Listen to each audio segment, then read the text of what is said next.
अगर हम पे कोई चीज़ ज़बरदस्ती थोप दी जाती है, कंपल्शन बना दिया जाता है, तो हम फिर इससे पीछे नहीं हटेंगे।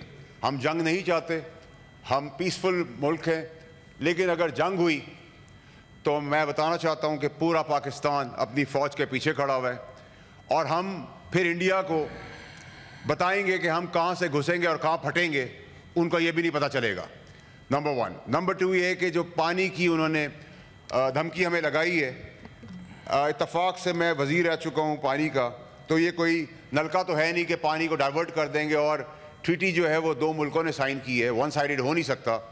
लेकिन अगर अगर अगर खुदा न खास्ता पानी की ये धमकी दी गई, तो मैं आपको बड़ी कैटेगोरिकली, बड़ी क्लैरिटी से बता सकता हूं कि पहला अटैक पाकिस्तान लॉन्च करेगा इंडिया के ऊपर, और उसकी ईंट से ईंट हम बजा देंगे। इसमें हमारी कोई दो राय नहीं होनी चाहिए। ना हम बात करेंगे, ना फ़ोन करेंगे, ना किसी चीज़ का इंतज़ार करेंगे।